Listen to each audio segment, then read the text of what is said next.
앉아주시면 네, 얘기도 좀 더 잘 들리고 할 것 같아요. 저희가 앰프가 그렇게 크고 좋지 않아서요. 좋은 앰프지만 네, 이렇게 멀리 계시면 잘 안 들릴 거예요.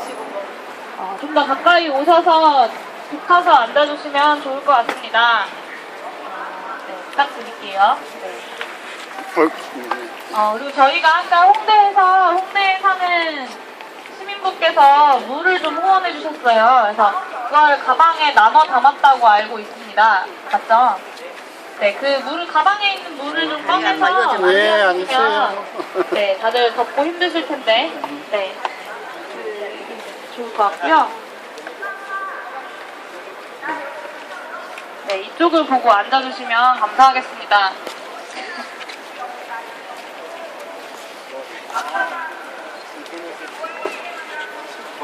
네, 가운데가 텅텅 비었네요. 큰일이네. 네, 이쪽에 계신 분들 좀 일로 와서 앉아주시면 감사하겠습니다. 네, 가운데로 와주시면 좋겠어요. 네, 힘드시겠지만 네, 좀 움직여주시면 감사하겠습니다. 네, 오늘 날이 정말 덥습니다. 30도가 넘는 더위 속에서 걷느라 정말 고생 많이 하셨습니다. 마지막까지 좀만 더 우리 서로의 이야기를 들으면서 시간이 다 지나갈 것 같아요. 저는 이렇게 제 얘기는 아까 많이 했으니까 좀 하지 않고요. 여기 계신 분들 이야기를 좀 듣도록 하겠습니다. 그런 시간을 바로 갖도록 하겠습니다. 네, 혹시 이 자리에서 자신의 이야기 혹은 뭐 아무 이야기나 나와서 하실 분 계실까요? 아까 못하신 이야기들을 이 자리에서 해주시면 감사하겠습니다.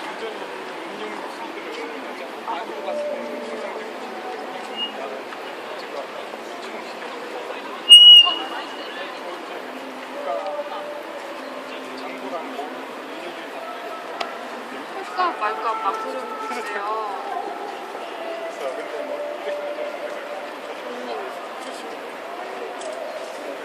살이 떨어져 나가고 썩어서 없어지고 이래도 일단 뼈다귀가 남는 거 다들 아시죠? 그렇게 가끔 팔이 꼬여서 되게 곤란한 상황도 되는데 어쨌든 뼈는 웬만하면 잘 안 없어지고 노력하기에 따라서 화석도 되고 뜬금없는 얘기가 아니라 그냥 이번 사태를 보면서 제가 느낀 겁니다. 그 살이 썩어서 없어지는 부분 여러분이 지금 많이 안타까워하고 계시는 사람들이 이 사건 잊어가는 것 같다. 더 이상 슬퍼하지 않는 것 같다. 그 부분에 비유를 할 수 있을 것 같은데 그렇다고 해도 이 사건의 본질이 단지 사람이 죽는 게 아니라 자본이 되게 악마적으로 그렇고 그리고 그런 걸 제도가 방치하고 어떤 면에선 조장하고 있었다는 거. 그건 숨길 수 없는 사실이니까 그게 그 뼈다귀가 되겠죠. 근데 거기에 색깔로는 펼치고 우리한테 가만히 있으라고 하는 것들 파리가 보이는 것을 비교할 수 있는 거라고 저는 생각을 했습니다. 하지만 결국 과거에 4.19라든가 광주 민주항쟁이라든가 이런 것들 폭동이나 의거나 이렇게 우리를 스토시키려고 했지만 결국에 이런 얘기를 그렇게 말하는 사람들이 이상한 취급을 받는 시대가 어쨌든 있긴 왔으니까 결국 해석이 그렇게 만들어야 하거든요. 저는 그렇게 흘러갔으면 좋겠습니다. 이번 사건이 단지 우리가 사람이 죽어서 슬퍼하는 것에 그치는 것이 아니니까요. 우리는 그 다음을 보고 있기 때문에 저는 그렇게 사건이 흘러갔으면 좋겠고 근데 사실 말하기를 되게 망설였어요. 5월 18일 침묵행진에 나왔을 때 저는 제가 굉장히 싫어졌거든요. 그때 많은 사람들이 잡혀갔고 그랬는데 저는 살아남았어요. 왜냐면 이제 10시가 가까워지니까 다음날 출근할 게 되게 걱정이 되더라고요. 제가 취업준비생이긴 한데 짧게 일하면서 조금씩 일하면서 공부하고 있거든요. 안 그러면 생계 유지가 안 되니까요. 당장 여기에서 내가 잡혀갈지도 모르는데 잡혀가면 난 다음날 출근을 못 할 테고 그럼 나는 바로 잘릴 수도 있고 그러면 내가 내야 할 월세며 부가금이며 그 수많은 것들을 생각하면서 자꾸 머릿속에 계산기를 두드리게 되더라고요. 저 결국 10시에 집 가는 차 탔고 그 차 안에서 저랑 같이 있었던 수많은 사람들 잡혀갔다는 소식 들었습니다. 그리고 저는 다음날 멀쩡히 출근을 했는데 그날 출근하면서 그리고 그 주 내내 그리고 어제 출근할 때까지도 계속 매일 저는 생각을 했어요. 이렇게 멀쩡히 출근하는 제 모습이 비겁하게 살아남은 제 자신을 굉장히 선명하게 드러내고 있다, 그런 생각을. 제가 누가 시켜서 나온 게 아니고 제가 옳다고 생각하는 부분이 있어서 그걸 굽히고 싶지 않아서 나왔는데 결국 마지막에 가서 이런저런 핑계로 결국 가만히 있게 되는구나. 나는 왜 그럴까? 그런 생각을 많이 했습니다. 이렇게 또 나오긴 나왔지만 사실 굉장히 저는 부끄럽고요. 오늘 또 누군가가 잡혀가거나 또 6월 10일에 모였을 때 또 누가 잡혀간다, 그런 상황이 또 벌어졌을 때 저는 또 제 목구멍이 포도청이라 그렇게 도망치지는 않을까. 지금도 굉장히 부끄럽네요. 지금 말을 하는 순간도. 특히 그 5월 18일 모두가 잡혀갔을 그 직후에는 더 그랬어요. 지금도 안 그렇단 건 아니지만 그 현장에 사람 버리고 도망갔거나 대통령이 책임 안 지고 다른 사람만 계속 잘못한 것 마냥 얘기하는 거나 그렇게 얘기하는 거나 내가 그 사람들 버리고 집에 온 거나 결국 뭐가 다른 걸까. 근데 그렇게 부끄러우니까 나오긴 나와야 할 것 같아요. 그게 떳떳한 게 될 수는 없겠지만. 그래서 어쨌든 저는 나오긴 나올 겁니다. 이게 파리가 꼬이는 썩은 뼈다귀가 아니라 화석이 됐으면 좋겠거든요. 그럼 이상 제 얘기는 마치겠습니다.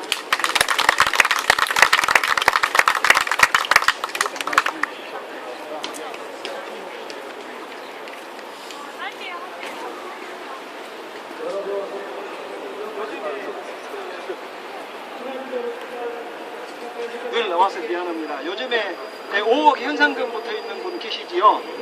제가 거기를 찾아갔어요. 4일 전에 찾아가가지고 무슨 얘기를 했냐면은, 지금 유 회장을 잡으려고 국가에서 5억이라는 돈을 현상금을 붙일 것이 아니라, 자, 거기 가서 그렇게 얘기했어요. 우선 세월호를 먼저 해결하고 난 다음에 2차적으로 유 회장을 수배를 해서 이렇게 하시는 것이 순서라고 생각합니다. 제가 권파에 거기 가서 제가 그 얘기를 하고 왔습니다. 여러분, 뭐가 무섭습니까? 난 나이 70 먹었는데도 그런데 여러분들 나이 지금 몇 살이에요? 학생들 아닙니까? 최후의 1인까지 남아가지고 우리가 싸워야지 않겠습니까? 이 나라 이대로 놔둬버리면 이거 도시 마찬가지예요. 여러분. 지금 세월호로 다 잊어버리고 다시 유병인 그 유 회장을 찾아가지고 우리 세월호를 완전히 잊어버리게 만드는 거죠. 이 정권 이렇게 해서는 안 됩니다, 여러분. 이상입니다. 저는 화순에서 전화감으로 화순에서 올라왔어요. 앞에 이렇게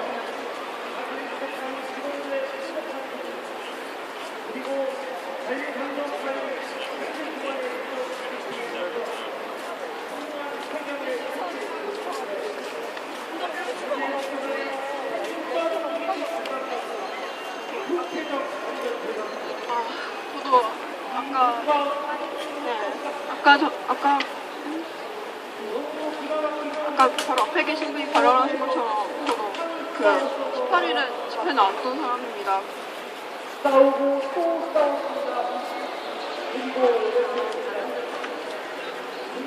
저도 집에서 자꾸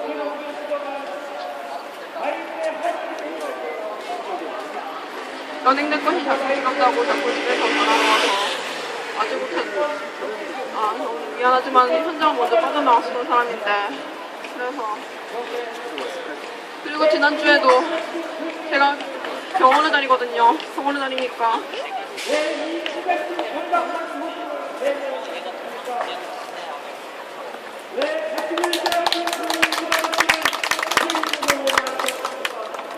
그 지난주에도 나오지 못해서 너무 부끄럽고, 네. 계속 여기 계신 분들, 여기 계속 연예계 되셨을지도 모르는 분들, 제가 계속 승진하면서 계속 부끄럽고 너무 죄송했습니다. 오늘도 병원 끝나고 뒤늦게 합류하는 길이라 솔직히 조금 망설이긴 했습니다. 내 몸 하나 감사하지 못하는데 그런 생각이 들더라고요. 근데 오늘 병원에서 만나신 분이 제가 여기 행진에 살만하다는 얘기를 듣고 그런 말씀하시더라고요. 네. 뭐 젊어서 좋겠다, 젊었으니까 뭐 그럴 수 있는 거다 뭐 그러시는데 저는 이게 나이랑 상관이 없다고 생각합니다. 이 사태는 모두가 나이나 뭐 직업이나 뭐 현재 상황이나 상관없이 모두가 힘을 합쳐서 끝까지, 네, 아까 말씀하신 분처럼 끝까지 투쟁하고 바꿔야 되는 일이라고 생각합니다. 그리고 세월의 진상규명뿐만이 아니라 이 세월을 있게 만든 수많은 근본적인 사회 원인들, 그 사회 원인들을 모두 바꿀 수 있는 계기가 우리의 이 행동이 되어야 된다고 생각합니다.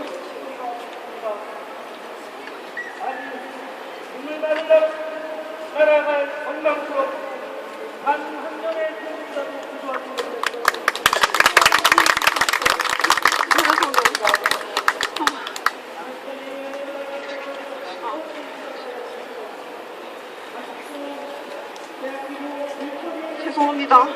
감사합니다.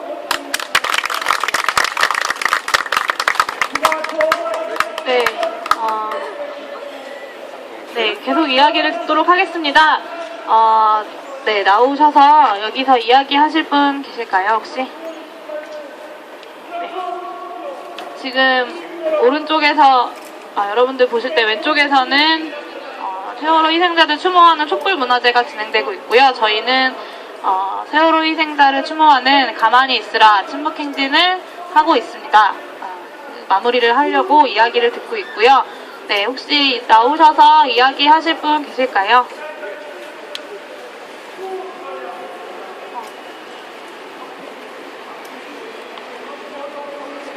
네, 반갑습니다. 저는 서울시 구로구 항동에 사는 20살 김은하라고 합니다.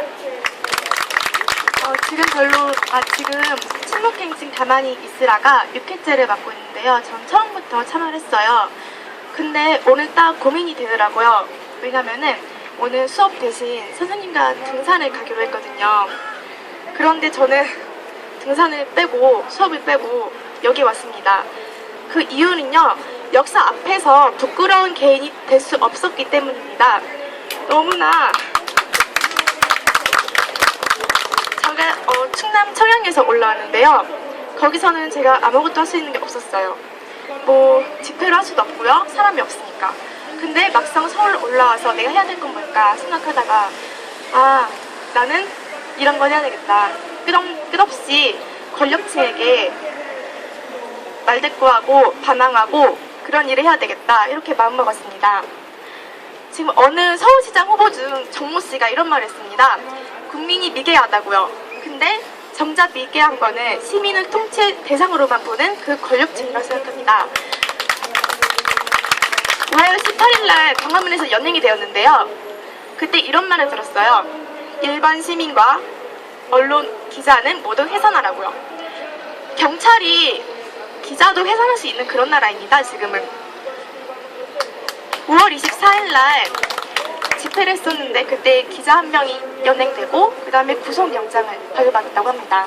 그 이유는 즉슨 편파 보도를 할 우려가 있다. 그러므로 구속을 해야 된다. 이렇게 그게 구속영장을 발부한 이유였습니다. 언론은 물론 시민들의 목소리를 전하고 끝까지 시민과 함께하는 사람들이 아닙니까? 그런데 그것을 그렇게 억압을 하고 아예 목소리를 닫아버리고 귀를 열 창구조차 막아버리는 이 사회가, 이 무능력한 사회가 지금 너무 참담합니다. 제가 보기에 대학 입학한 지 얼마 안 됐습니다. 그런데 지금 너무 많은 걸 봐버렸습니다. 벌써 연행 한 번 됐죠? 그리고 경찰서에도 여러 번 들려달라 그랬습니다.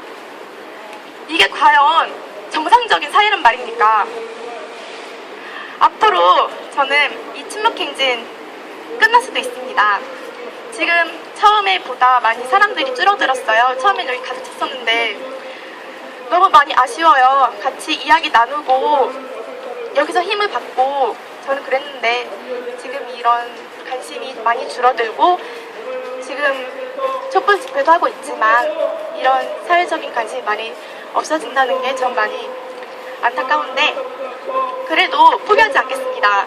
최후 1인이 될 때까지 아니면 함께 놀이가 될 때까지 저는 포기하지 않겠습니다. 연행이 됐습니까? 연행돼도요 끝까지 하겠습니다. 경찰 출석 받아도 출석 오라 해도 저는 무서워하지 않을 겁니다. 그런 분들 그리고 여기 있는 많은 분들과 같이 함께 했으면 좋겠습니다. 감사합니다.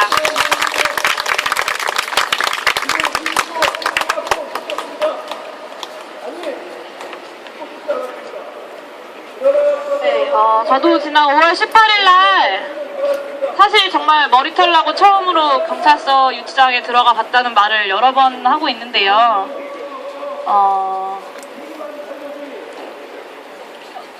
여경이 그렇게 연행을 할지도 몰랐고 경찰 버스도 처음 타봤습니다. 사실 그 전까지는 경찰에 연행된다는 것이 엄청 어마어마한 일이라고 생각했었어요. 내 인생에 일어나서는 안 될 일 같았고 네, 그런 일이 지난 5월 18일날 실제로 벌어진 거죠. 경찰서에 한 44시간 정도 있다 나왔는데요. 5월 16일날 박근혜 대통령이 처음으로 유가족 대표들을 청와대로 불러서 만났습니다. 만나서 사과했습니다. 유가족 대표들에게요. 그리고 17일날 바로 그 다음날 120명의 시민들을 연행했습니다. 유가족 대표들을 만나서 사과한 바로 그 다음날 120명을 연행하고 또 그 바로 다음날 5월 18일에 저와 함께 침묵행진을 하시던 시민 여러분 100명을 한꺼번에 연행해 갔습니다. 네, 그리고 그 다음날 5월 19일에 박근혜 대통령이 TV 속에서 저 유치장 안에서 봤었는데요. 대국민 담화를 하면서 눈물을 흘렸습니다. 저는 일산에 있는 현장 경찰이 100명, 그리고 이틀 동안 200명의 시민을 연행하는 것을 결정할 수 있다고 생각하지 않습니다. 100명의 시민을 연행하는 건 사회적으로 엄청난 일이기 때문에 경찰 한 명이 결정할 수 없는 문제라고 생각합니다. 그러면 금요일 날은 유가족들 만나서 사과하고 토요일 날에 120명, 일요일에 100명 연행하고 그리고 그 다음날 TV에 나와서 눈물을 흘리며 국민 앞에 사죄를 하는 게 저는 어떻게 가능한지 잘 모르겠습니다. 사실 그동안 가만히 있지 않겠다고 외치면서 박근혜 대통령에게 계속 가만히 있지 않겠다. 이 사회에 그 수많은 그 이윤이 생명보다 중요하다고 말하는 사람들에게 가만히 있지 않겠다라고 전달했다 생각했는데 지난 17일, 18일 200명 시민들의 연행으로 저는 박근혜 대통령에게 그 대답을 받았다고 생각합니다. 제가 그 200명의 연행으로 받은 대답은 결국에는 거리로 나와서 슬퍼하지 말고 세월호를 기억하지 말고 적당히 집에서 혼자 슬퍼하다 잊어라, 가만히 있으라 라는 대답이었다고 생각합니다. 그래서 저는 그런 대답을 받았으니 다시 또 대답을 해야겠다는 생각을 44시간 유치장 안에서 박근혜 대통령의 눈물을 TV로 유치장 안에서 바라보면서 했습니다. 앞으로도 절대 가만히 있을 수 없습니다.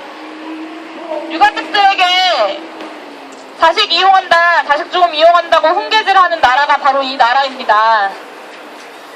아직도 돈 때문에 사람이 죽어가는 나라가 이 나라입니다. 300명이 죽었는데, 국민 300명이 죽었는데 정치인들 그리고 대통령이 청와대 안에서 국회 안에서 가만히 있는 나라가 바로 이 나라입니다. 저는 가만히 있을 수 없다고 생각합니다. 그리고 가만히 있을 수 없는 그 방향이 권력을 외면해서도 안 된다고 생각합니다. 제가 글을 한 편 저번에 이번 침묵행진을 제안하면서 올렸었는데요.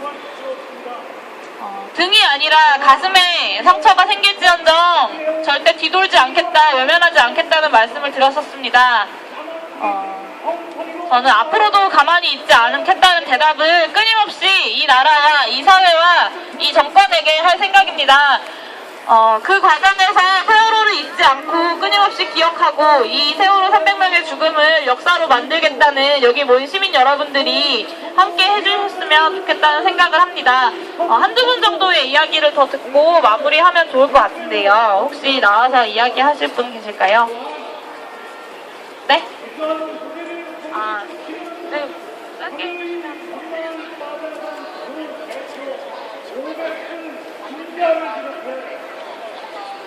아까 전에 발언했던 사람입니다. 저는 자주 생각합니다. 한국 사람들은 안 좋은 일에 대해서는 치매에 걸린 것 같다고 너무 쉽게 잊어버린다고 생각합니다. 여러분들도 정말 상관없는 얘기지만 마틴 리메로의 기억할 겁니다.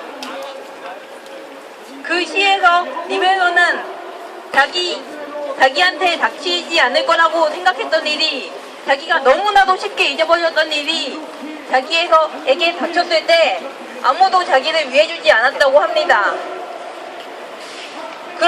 그렇기 때문에 저는 세월호를 잊지 못합니다.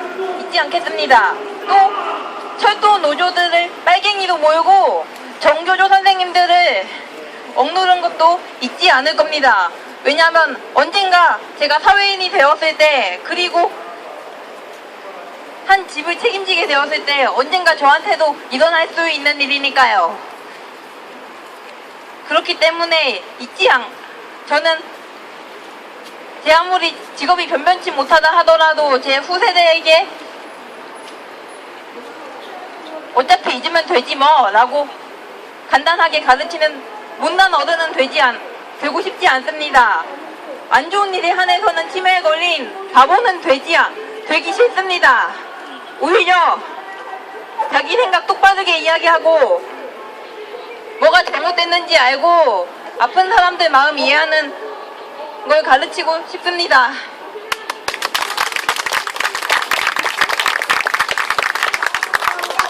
네, 지난 5월 3일날 이 광화문 사거리에서 그날도 경찰에 한번 막혔었습니다. 전혀 근거 없이 막았었고, 그래서 한 3시간 후에 경찰이 알아서 길을 비켜줬던 일이 있었는데요.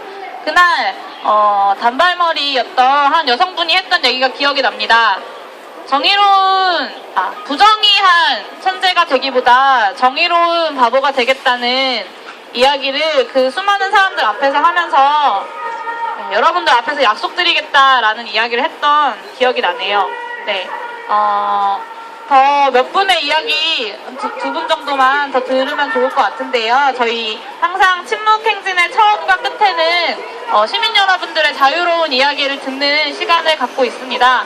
그러니 부담 갖지 마시고 나오셔서 아무 이야기나 좋으니 해주시면 감사하겠습니다.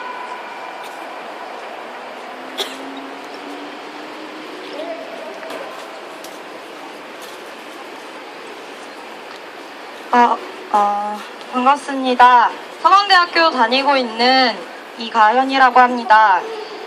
세월호 참사가 한 달이 넘었는데 저는 이 참사가 계속해서 우리 주변에서 일어나고 있다고 생각합니다. 최근에 고향에 있는 버스터미널에서 또 화재가 나서 5명이 넘는 분들이 돌아가셨고, 또 전남에서 어떤 요양병원에서 또 화재가 나서 20분이 넘는 분들이 돌아가셨습니다. 그래서 저는 이런 세월호 참사, 또 사람들이 죽어가는 것을 지켜보면서 주변 사람들이 다 죽고 내 차례가 올 때까지 가만히 기다릴 수 없다고, 그렇게 하지 않겠다고 생각했습니다. 우리가 바꿔내지 않으면 화재든 배가 기울든 이런 사고가 계속 일어날 것이라고 생각합니다. 학교에도 대자보를 하나 붙였습니다. 우리가 무엇을 외치든 세월호 참사 진상 규명을 외치든 박근혜 퇴진을 외치든 서명운동을 열심히 해야 된다고 외치든 그 목소리는 청와대로 향해야 한다고 대자보에 썼습니다. 그리고 더 이상 주변 사람들이 죽는 거 보고만 있지 말자고 그렇게 썼습니다. 돈이 목숨보다 중요한 이 사회에서 그게 아니다, 그러면 안 된다고 얘기하자고 썼습니다. 여러분도 계속해서 함께 하면서 생명이 돈보다 중요한 사회 만들어 나갔으면 좋겠습니다. 감사합니다.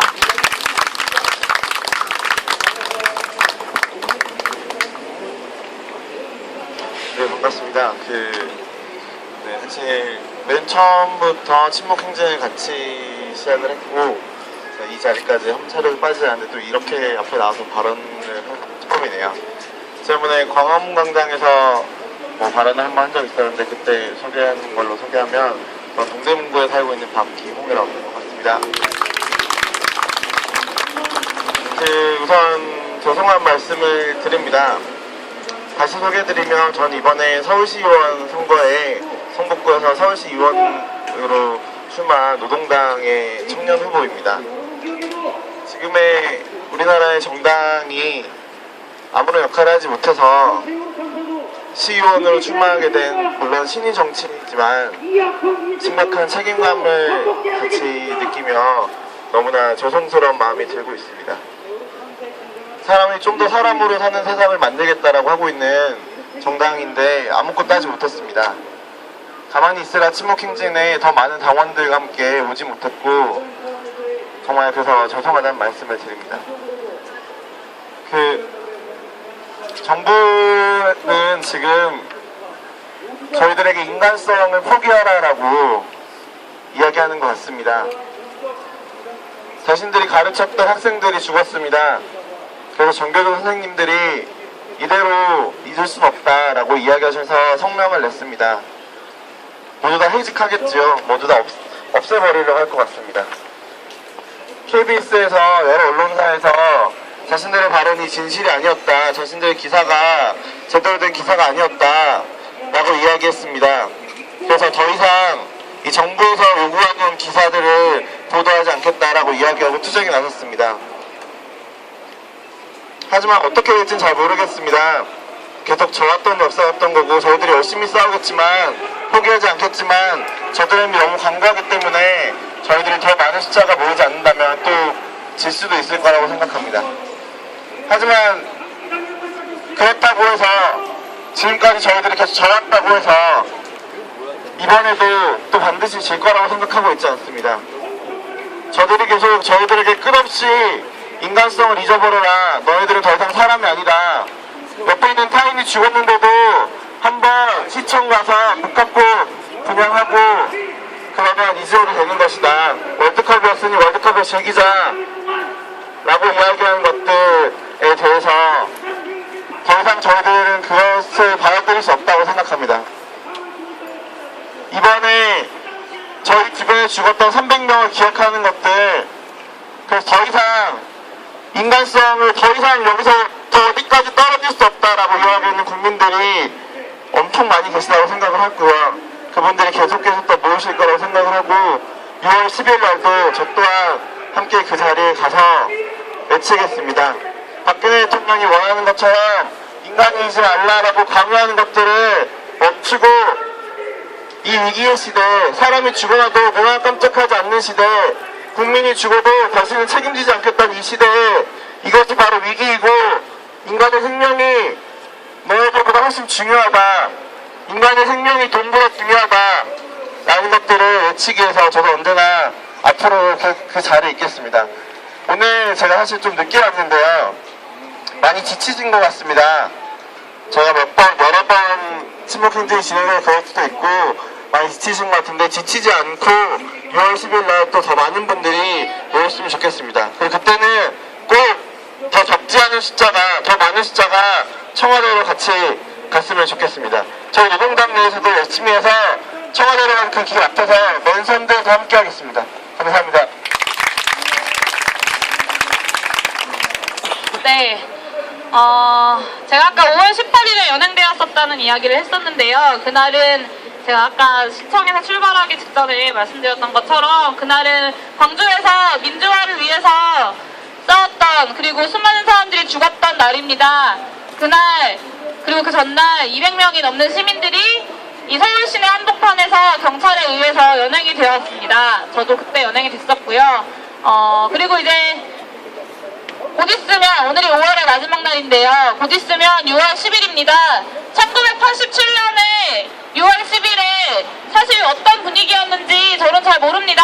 그 당시에 태어나지 않았어가지고 어떤 분위기였는지는 모르지만 어쨌든 이 나라의 국민들이, 그리고 시민들이 이 사회를 바꾸기 위해서, 민주화를 얻어내기 위해서 거리로 나와서 실제 이 사회를 바꿔냈던 날이라고 알고 있습니다.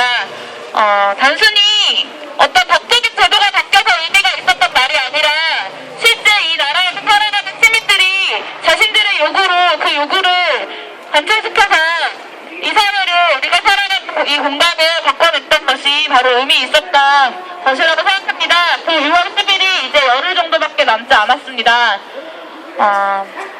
이 선택당의 죽음을 보고도 이 나라의 정치인들은 국회 안에서, 청와대 안에서 가만히 있습니다. 하지만 여기 모인 시민 여러분들은 가만히 있을 수 없어서 이 자리에 오셨다고 생각합니다. 저는 이 선택당의 죽음을 해프닝으로 만들고 싶지 않습니다.